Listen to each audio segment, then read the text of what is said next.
Bueno, muy buenas noches a nuestra actividad del Colegio Colombiano de Gastroenterología, Patología y Nutrición Pediátrica. Para nosotros siempre es un gusto contar con estos espacios académicos y hoy tenemos a el doctor Juan Pablo Riveros, gastroenterólogo pediatra, nuestro expresidente del colegio, a quien estimamos mucho y el día de hoy nos va a acompañar con una excelente conferencia que genera mucha polémica, pero que es muy importante que generemos este tipo de actividades, especialmente para los pediatras. Y bueno, ya saben que todas sus dudas, preguntas, comentarios, está abierto el chat y al final de la sesión la responderemos. Muchísimas gracias por despejarnos tantas inquietudes que tenemos sobre este tema. Bienvenido, doctor. Muchas gracias, doctora Quimbayo. Voy aquí a poner aquí mi pantalla. Me cuentan a ver si se ve. Disculpas. A ver. Espérate, a ver.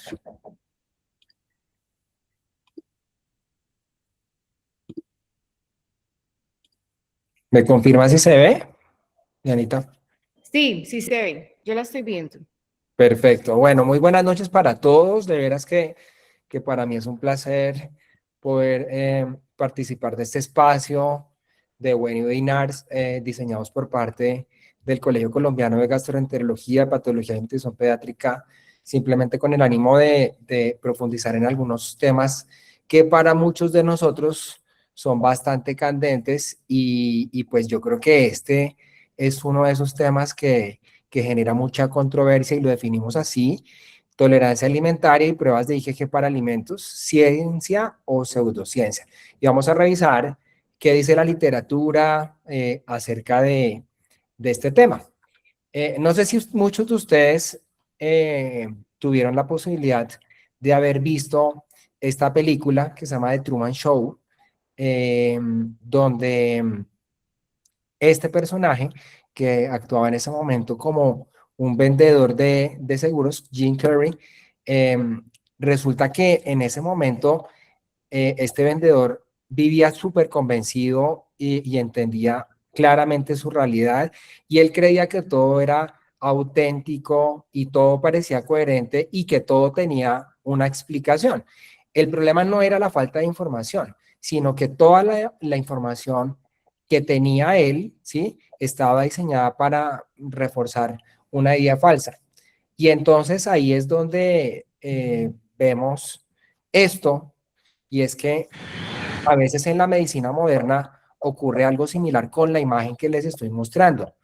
Un paciente que recibe más de 120 pruebas ahí con resultados coloridos que son complejos para muchos de nosotros y aparentemente con un sustento científico, y va a salir convencido que definitivamente encontró la causa de todos sus síntomas, aunque desde el punto de vista inmunológico, desde el punto de vista real, esto lo diga.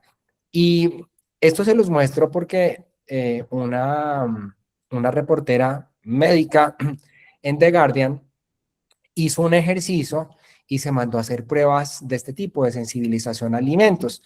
Y oh sorpresa, 3 tipos de pruebas completamente diferentes mostraban rangos de resultados completamente distintos, sin que ninguno se pusiera completamente de acuerdo. Y entonces ella dice: a mí me encanta el maní o la mantequilla de maní, en las pruebas salió positivo maní, y no por eso ella iba a dejar de comer maní, porque ella decía: pues la prueba me sale positiva, pero yo no tengo ningún síntoma, ¿yo por qué tengo que quitarme un tipo de alimento que me va a gustar?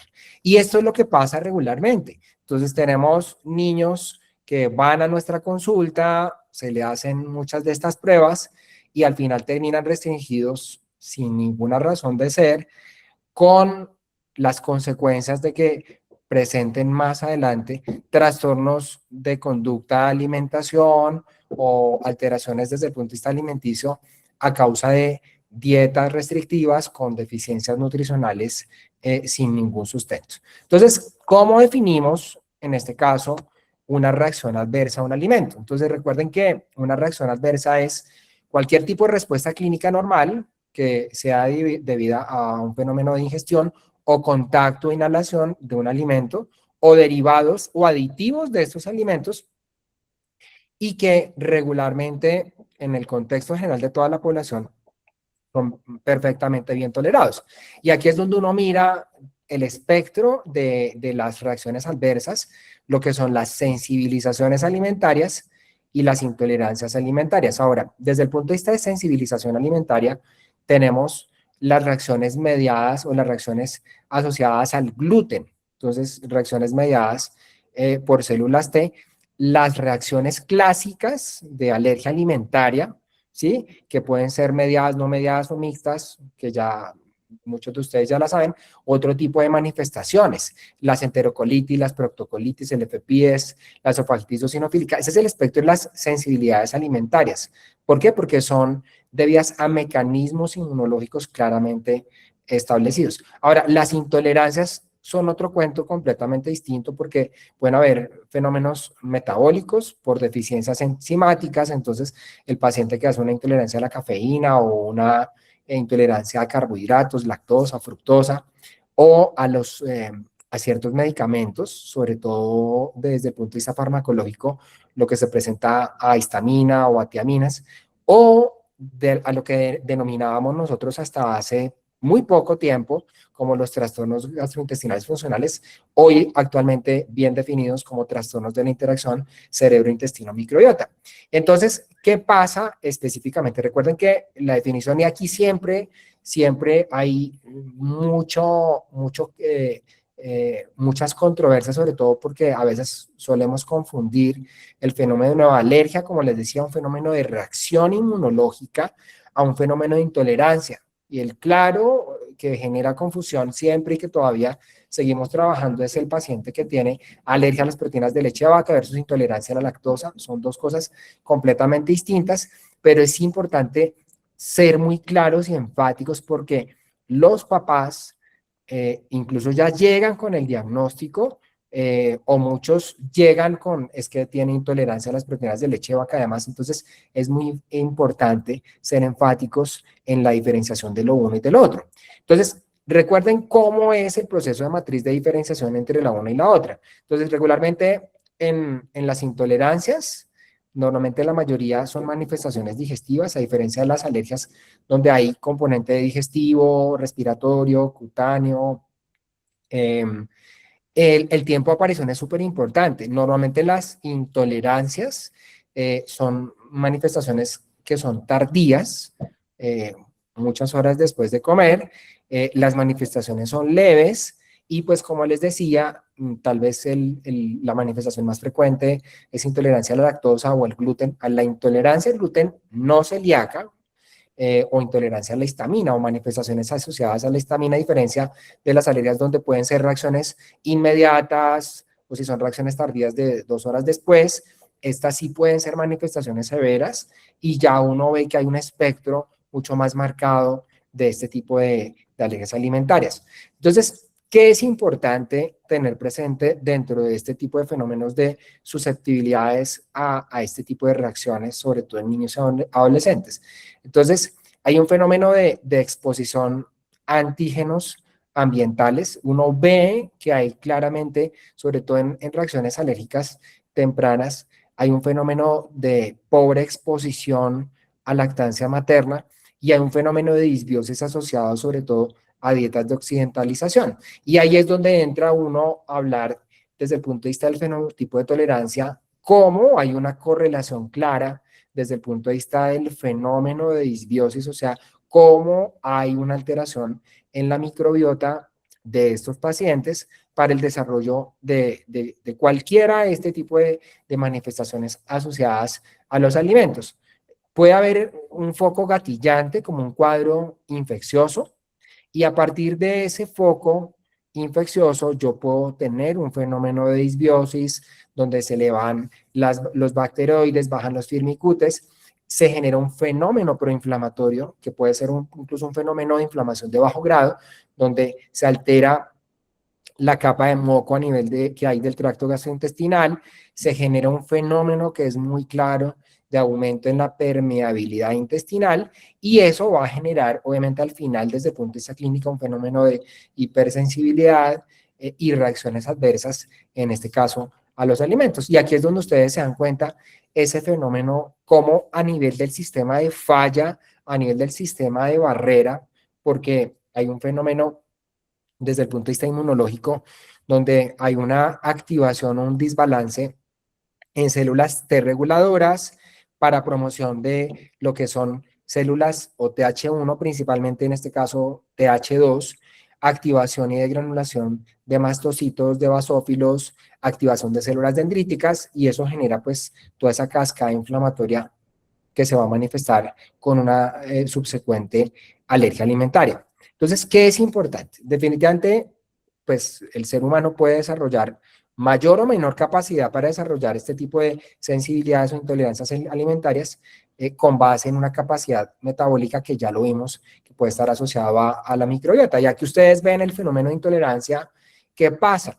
Que es tal vez un poco distinto a lo que pasa desde el punto de vista inmunológico con la alergia, sobre todo porque ustedes ven que estos pacientes, claro, hay una alteración a nivel del sistema de barrera, una depresión en el sistema de moco, ese fenómeno de permeabilidad también es muy importante, pero ustedes ven que hay otro tipo de mecanismos fisiopatológicos desde el punto de vista de un efecto osmótico, liberación de hidrógeno, de metano, de CO2. Hay un fenómeno importante a nivel de fermentación a nivel del colon y una alteración en los fenómenos de absorción que se pueden presentar a nivel del intestino delgado frente a ciertos de estos alimentos con una consecuencia asociada como es un fenómeno de hipersensibilidad visceral. Y entonces vean lo que uno revisa, por decir, en redes sociales. Del lado izquierdo de ustedes, donde ustedes ven, esto es una empresa, dice Global Test S.A., entonces la importancia de analizar inmunoglobulinas de tipo G, y aquí cuando uno revisa la página de ellos, afirman pues que definitivamente hay guías claras frente a través de este tipo de pruebas para eliminación, en el caso de síndrome de intestino irritable, autismo, trastornos de déficit de atención y hiperactividad. Ahí incluso tienen un argumento del fenómeno de hipersensibilidad retardada, que pues que clínicamente uno sabe que no es muy cierto, y que además, pues ellos aseguran que eliminar todos esos alimentos IgG positivos va a mejorar los síntomas en diversas condiciones. Y eso podría ser de alguna manera cierto. El primer artículo que se presentó en una revista de publicación frente a pruebas de IgG es este.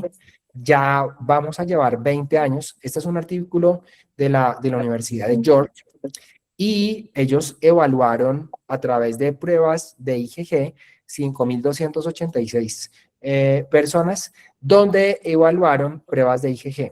Y ellos vieron que el 75% de los pacientes experimentaban una mejoría adecuada a través de una dieta dirigida con estas pruebas, ¿sí? Pero, y el 92% vieron una reaparición de los síntomas al reintroducir esos alimentos que inicialmente habían salido sensibles. Entonces ahí es donde muchos de nosotros dicen, pero vean, hay artículos científicos que demuestran que sí sirven este tipo de pruebas. Vamos a ver si en realidad es así. ¿Por qué la diferencia entre evaluar IgE de enano versus IgG desde el punto de vista de implicaciones y funciones clínicas? Recuerden que los anticuerpos fenotipo IgG4, que son los más estudiados, son anticuerpos que son fenómenos de respuesta a antígenos de proteínas dietéticas que pueden estar activados o elevados por una condición tan sencilla como que yo consuma el alimento, y si yo consumo leche, huevo, gluten, lo que sea, de manera reiterada, mi sistema inmunológico lo que va a hacer es producir este tipo de anticuerpos que van a generar un fenómeno de memoria inmunológica. y lo que van a hacer es que esos valores se eleven porque yo de manera constante me estoy exponiendo a este tipo de alimentos. Entonces, ¿qué es importante? Como ustedes se dan cuenta, la verdadera alergia en estos casos pueden ser fenómenos de reacciones mediados por inmunoglobulina E, porque recuerden que ahí lo que hace es que el antígeno se va a unir a este tipo de receptores a nivel de los mastocitos y eso va a generar un fenómeno de granulación con liberación de histamina y demás, y todo lo que estábamos viendo de regulación o desbalance en TH2, células dendríticas, activación de mastocitos y demás, a diferencia de la activación por vía de IgG, que la vía de IgG, sobre todo IgG4, lo que hace es un fenómeno de opsonización mediada por complemento, va a inhibir de manera activa, que eso es aquí diferente, la activación de los mastocitos, y estas pruebas o este tipo de mediadores de anticuerpos de IgG lo que van a actuar es un marcador de tolerancia y no determinan ni evalúan un patrón de sensibilización frente a alimentos en este caso.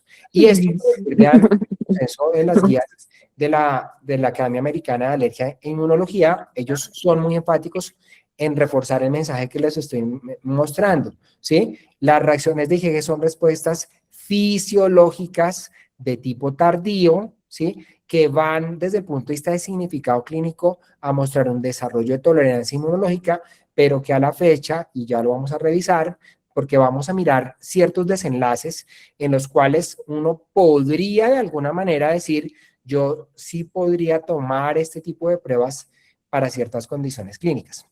Entonces, como se dan cuenta, aquí la producción es de anticuerpos de IgG4, ¿sí? Y entonces ahí es donde uno mira exactamente los fenómenos de tolerancia inmunológica de este tipo de cosas. Vamos a hablar de ciertas manifestaciones clínicas que son tal vez las más frecuentes por las cuales yo como médico podría estar en capacidad de tomar este tipo de pruebas. Y tal vez la primera es evaluar alergia a las proteínas de leche de vaca. Entonces, ¿qué se ha visto? Este es un artículo ya publicado en el 2002 y lo que se ha visto es que los pacientes con alergia a las proteínas de leche de vaca, desde el punto de vista de toma de este tipo de pruebas, ¿sí? Tienen aumentos considerables de este tipo de valores de IgG, especialmente para fracciones de anticaseína. Y lo que se ha visto, o lo que se vio en este artículo, es que al inicio, cuando estos valores estaban muy elevados, lográbamos ver que esos pacientes tenían un fenómeno de tolerancia inmunológica mucho más tardío. Entonces es muy importante revisar ese tipo de cosas. Hay pruebas, no quiere decir que las hagamos, pero desde el punto de vista clínico, esta publicación nos muestra ese tipo de condiciones como un marcador pronóstico de tolerancia inmunológica. Aquí ustedes miran una publicación de clínica en Clinical Expert Allergy y otro de Pediatric Allergy Immunology del 2000, uno del 2009 y uno del 2006, donde si ustedes miran, y este es un artículo súper interesante que mostraba que en niveles muy elevados de IgG4 específicamente para beta-lactoglobulina y caseína, cuando estaban muy elevados, a diferencia de valores que estaban positivos pero no tan altos, mostraban que estos pacientes podían estar asociados a fenómenos de latencia o persistencia de la condición de alergia a las proteínas de leche de vaca, sobre todo a los 8 años. Entonces acá uno dice, venga, estos cambios de respuesta humoral podrían tener algún grado de asociación, niveles muy elevados, con el fenómeno de tolerancia inmunológica que se logre desarrollar a largo plazo. Esta, que es una de las de los estudios muy recientes, publicados ahorita en el 2004, muestra algo muy parecido y es que este tipo de pruebas podrían representar un fenómeno de reacción inmunológica normal a partir de lo que estábamos hablando y era una exposición regular a ese tipo de proteínas dietéticas, lácteos, huevo, gluten, pero en individuos sanos, lo que dice esta publicación, estos anticuerpos incluso pueden significar el desarrollo de tolerancia inmunológica en vez de considerarse como un fenómeno de hipersensibilidad. Entonces, hasta ahí con alergia a las proteínas de leche de vaca. Otra manifestación que cada vez más estamos viendo en gastroenterología pediátrica es esofagitis eosinofílica. ¿Y qué hay de estudios frente a esto? Entonces, ¿qué se ha visto? Y esta es una publicación muy reciente del 2025. Lo que se ha visto es que niveles séricos de IgG4 están drásticamente elevados, ¿sí? En pacientes con esofagitis eosinofílica comparativamente con pacientes sanos.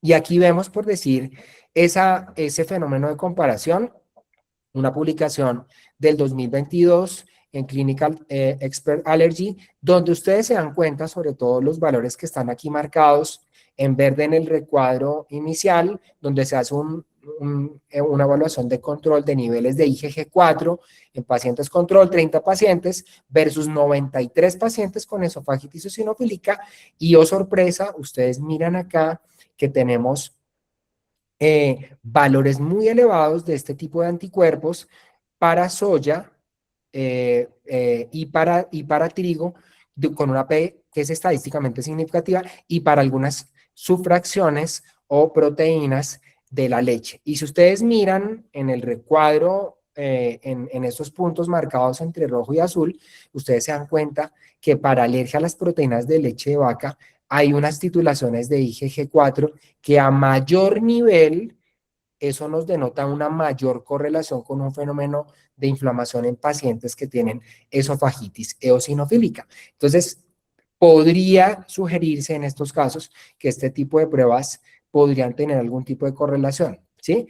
Este es otro artículo publicado ya en el 2018, donde también demuestra que desde el punto de vista del ciclo de lo que es alergia a las proteínas de leche de vaca y esofagitis eosinofílica, se demuestran valores muy elevados de estos títulos de IgG4, ¿sí? Y están médicamente muy asociados a un fenómeno de inflamación que podría incluso decir cuál puede ser el fenotipo del paciente que tiene esofagitis eosinofílica cuando hay un compromiso, porque recuerden que la esofagitis eosinofílica tiene un compromiso incluso de la mucosa transmural que puede generar un fenómeno de fibrosis asociado, ¿sí? Entonces, esta publicación que dice, y en una corte total, lo que se ha visto es que los valores, ¿sí? Muy elevados, sobre todo a fracciones de IgG4, a caseína, ¿sí? Tienen un riesgo relativo mucho más elevado, por decir, en niños de 21 veces del riesgo relativo de tener este tipo de asociaciones, sobre todo con alergia a las proteínas de leche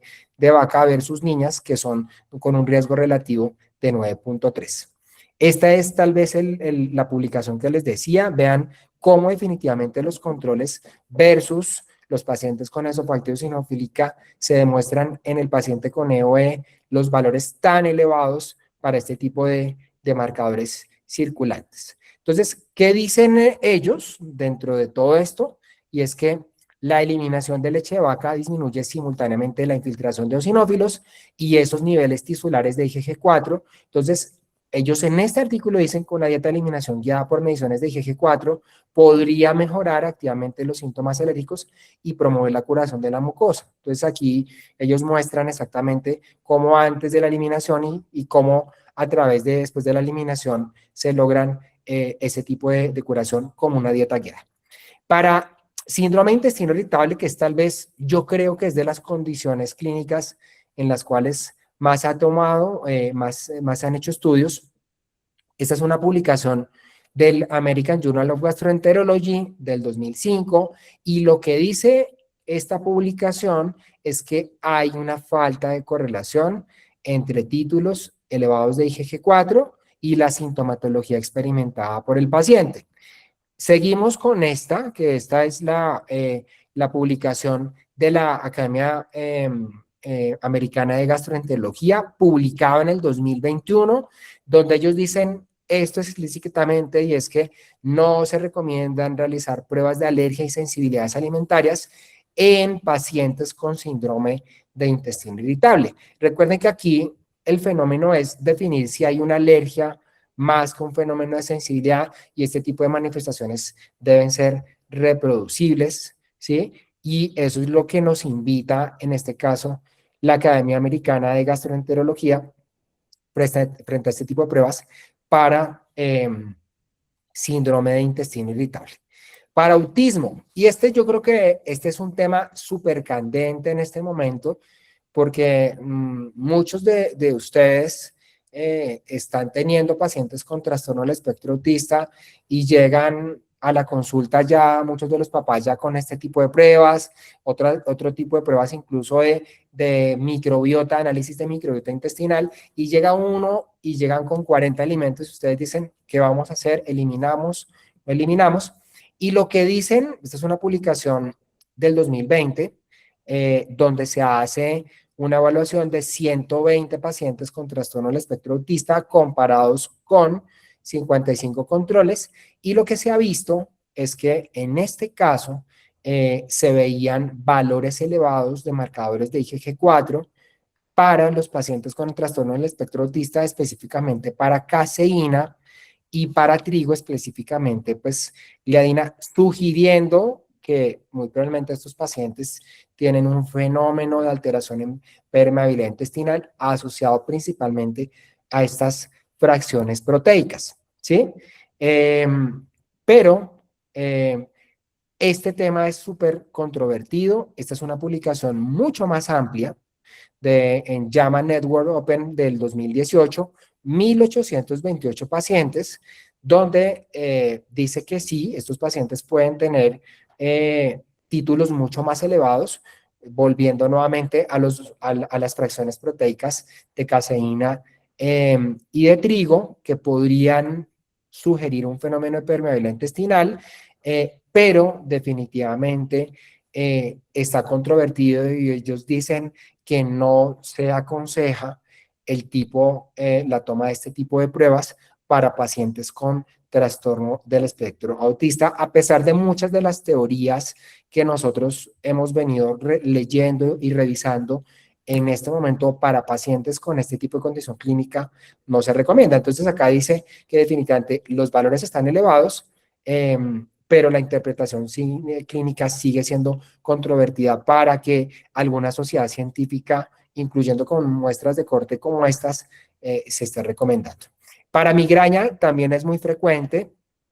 Hay una publicación como esta del 2010 en cefalalgia, donde se evaluaron 27 pacientes a los cuales se les tomaron este tipo de pruebas, salieron positivos a semillas y nueces, a mariscos y algunos aditivos alimentarios. Entonces, aquí lo que ellos dicen en esta publicación, y es que a diferencia, por decir, de condiciones como el autismo, los marcadores para esto pueden ser altamente individualizados y toca tener o condicionar una hoja de ruta desde el punto de vista de medicina de personalización o de dieta personalizada para recomendar si definitivamente yo voy a hacerle una dieta de eliminación a este tipo de pacientes.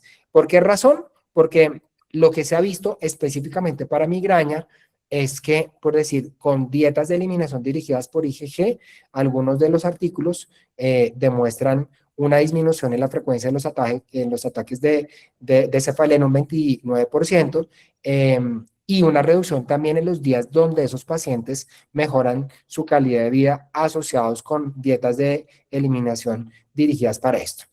Ahora, hay una correlación dentro de los trastornos ahora de lo que es interacción de cerebro-intestino, y es que muchos de los pacientes pueden tener incluso, y ustedes lo han visto, migraña y síndrome de intestino irritable.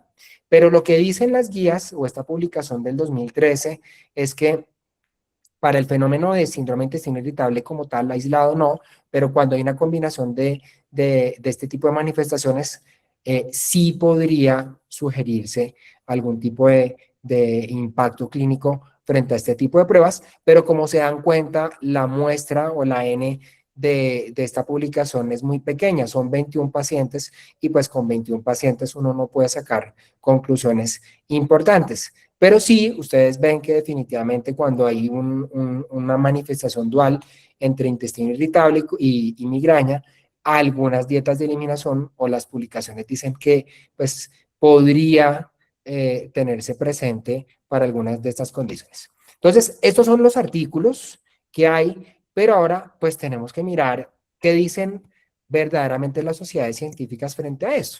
Entonces, lo primero que dicen, y esta es una publicación muy reciente, en Inmuno del 2025, y sacan las siguientes conclusiones. Primero, la mayoría de los estudios publicados para pruebas de IgG tienen un fenómeno de muchos sesgos desde el punto de vista de heterogeneidad en el diseño de los estudios.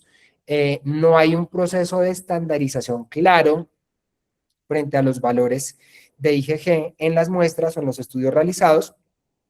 Falta tener un poco más de control frente a los placebos. Como se dan cuenta, las muestras son demasiado pequeñas.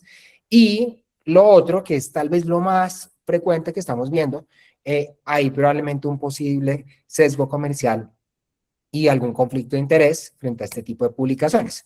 Y entonces aquí hay un consenso unánime por parte de la sociedad europea, de la sociedad americana y de la sociedad canadiense, y ellos dicen pues que rechazan el uso clínico de este tipo de pruebas para definir intolerancias alimentarias. Esto es lo extraje tal cual de la Academia Americana de Alergia, Asma y Inmunología, y ellos tienen una posición súper drástica frente a eso, y es que, como les estaba mencionando, es diferente hablar de alergias a hablar de intolerancias, y la Academia Americana rechaza este tipo de pruebas. Ustedes miran acá por decir cuál es la postura europea, y ellos lo exponen incluso desde el 2008 y lo refuerzan en el 2014, donde ellos dicen que este tipo de pruebas se consideran irrelevantes para el trabajo de laboratorio de alergia o intolerancia alimentaria y no deben ser considerados en caso de manifestaciones relacionadas con alimentos. La sociedad canadiense, tal cual, como lo ven ustedes ahí,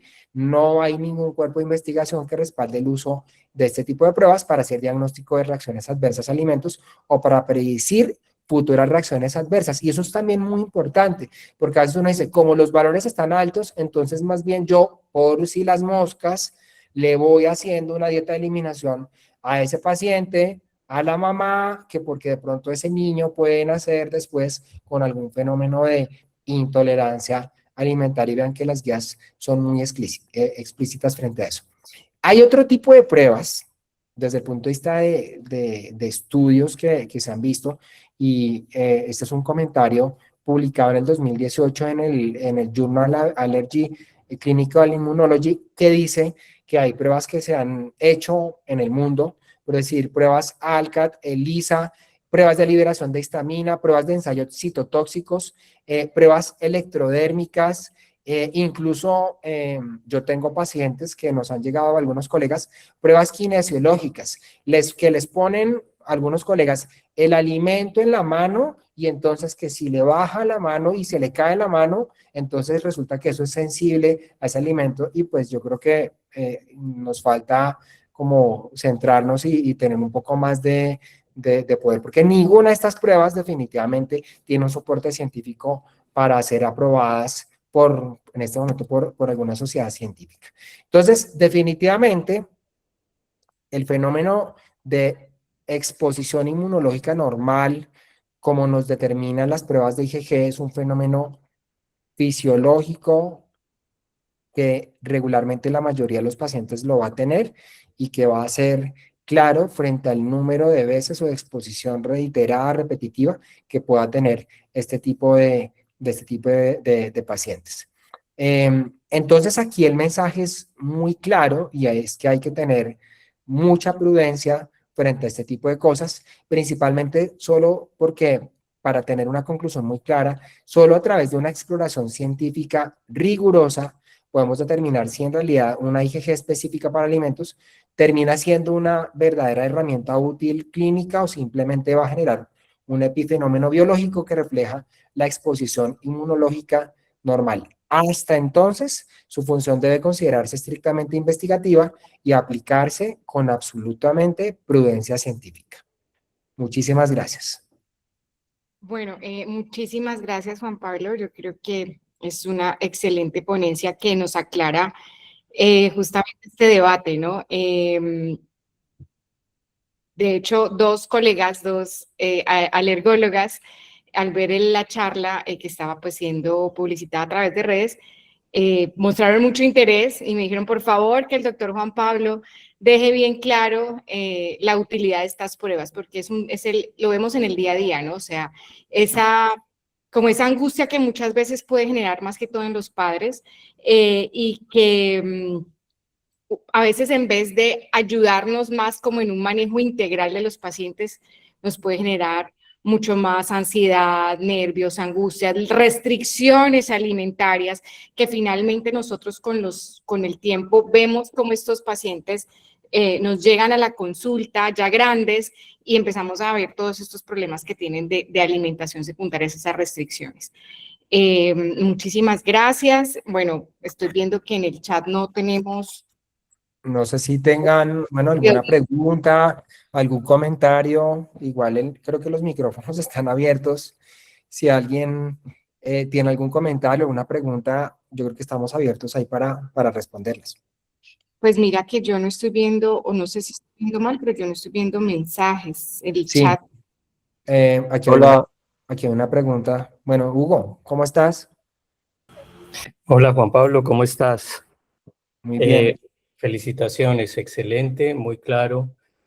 Sin embargo, es un tema al que nos estamos enfrentando en la consulta porque hay demasiado marketing, influencers que dicen muchísimas cosas, no solo con estas pruebas, sino asociadas también al perfil de una microbiota, que donde todavía no sabemos ni siquiera cuál es la microbiota normal para cada persona, eso tiene una gran variabilidad racial, interpersonal, etcétera. Pero me pareció muy interesante el hallazgo de la esofagititis eosinofílica. Obviamente Sí. eso puede ser consecuencia por la permeabilidad de la mucosa y la mayor exposición y va a dar una mayor respuesta. Pero ¿tú qué crees en relación a la aplicabilidad que podría tener en esas enfermedades eosinofílicas? Yo creo que ese es tal vez de los temas desde el punto de vista de rigurosidad científica, Hugo, que más atención se le está prestando, y es que si uno mirara la literatura, eso es de las condiciones en las que yo podría decir, yo podría considerar tomarle algunas pruebas, sobre todo porque ustedes saben que la esofagititis eosinofílica es una reacción no mediada por inmunoglobulina E. Entonces, y el dilema para nosotros es: eliminamos lácteos, eliminamos huevo, eliminamos gluten, comenzamos step up, y resulta que el paciente sigue sin respuesta. Pero tal vez de los estudios, y eso por decir en la guía de consenso y cuando hicimos el documento, tal vez cuando uno revisa, este es de los estudios o el horizonte al cual uno debería tomar o prestar más atención como condición clínica, a diferencia de las otras donde yo creo que sí hay mucho humo, pero para esofagitis eosinofílica yo creo que van a salir muchas publicaciones en los próximos años con esto. Gracias. Incluso tendríamos que pensar entonces en planearnos un trabajo al respecto. Probablemente, yo creo que sí, porque si uno mira ahí, Multidisciplinario. sí, hay muchos estudios que con mucha rigurosidad para esta condición, no para las otras que acabé de mencionar. Bueno, tenemos manos levantadas. Adelante el doctor Andrés Enríquez y posteriormente, no me deja ver quién más. Esa creo que es. Hola, Dianita, ¿cómo estás? Juan Pablo, excelente conferencia y como le decía el doctor Hugo también, es un tema muy candente. A uno le llegan con mucha frecuencia de profesionales que le remiten pacientes o los papás desesperados con una prueba que le pinta 30, 40 alimentos y ya luego no saben qué comer. Y igual, esto es muy importante socializar este tema pues para todas las personas interesadas y que tienen que ver con la atención en niños. Y algo que también me parece importante recalcar es que tampoco hay que tener mucho cuidado también con las pruebas o IgE específicas e inmunocaps en los pacientes. A uno también le llegan pacientes que le han solicitado en manifestaciones no IgE mediadas o de tipo celular con pruebas, por ejemplo, la clásica proctocolitis, que le llegan con pruebas IgE específicas y unas están clase 1 eh, o clase 2 y el niño está tolerando bien y muchas veces hacen restricciones masivas a alimentos y eso hay que tener mucho cuidado. Una cosa es tener una expresión alérgica, la otra es estar sensibilizado y más no hacer la expresión. Entonces hay que tener mucho cuidado también con las IgE específicas, a quién se las solicito, ¿sí? Si es una expresión mediada por IgE, más no de forma general a pacientes con expresiones no IgE. De acuerdo, Andresito. Yo creo que hay algo que es muy importante y es que un fenómeno de sensibilización de una prueba requiere una provocación, ¿sí? Para determinar si claramente estamos frente a un paciente que tiene una alergia alimentaria o si simplemente tiene un fenómeno de sensibilización sin manifestaciones clínicas, para determinar si requiere o no una dieta de eliminación como correspondería si es una alergia confirmada. Doctor Mendieta. Aló, muy buenas noches. ¿Me escuchan? Sí, Sí, ¿cómo estás? Doctor, mucho gusto. Soy César Mendieta, pediatra en San Gil Santander. Y pues acá es un segundo nivel. Entonces, digamos que el acceso a alergología, gastroenterología en Bucaramanga siempre son citas a 3, 4, 5, 6 meses. Y son pacientes que tiene uno que tener en pediatría acá en segundo nivel y hacerle seguimiento. Mi pregunta va dirigida a ese paciente de pronto con una alergia a la proteína de la leche de vaca que yo sospecho, pero no es muy severa. Es el niño que de pronto tuvo algo de sangrado. Yo la sospeché, le dije a la mamita, sin quitar lactancia materna, le recomendé hagamos una prueba de restricción, le hice una pruebita de reto y me dio positiva porque volvieron los síntomas. Dije, listo, alergia, retiramos, continúa con lactancia materna exclusiva y el bebé va bien. En ese paciente vale la pena inmunoglobulinas, IgG, estudios, o simplemente ya con eso pues yo lo he manejado así y digo, no, pues ya ahí está el diagnóstico, una prueba de reto. Entonces, en ese paciente es necesario, igual yo los mando a veces pues siempre los remito, lo que pasa es que se demoran mucho. Es necesario que llegue al gastro con alguna prueba o simplemente con esa clínica es suficiente. Y lo otro que quisiera preguntarme, disculpa si me salgo, ¿cuánto tiempo puedo esperar yo para ese paciente someterlo nuevamente a un reto para ver cómo va esa evolución? Gracias.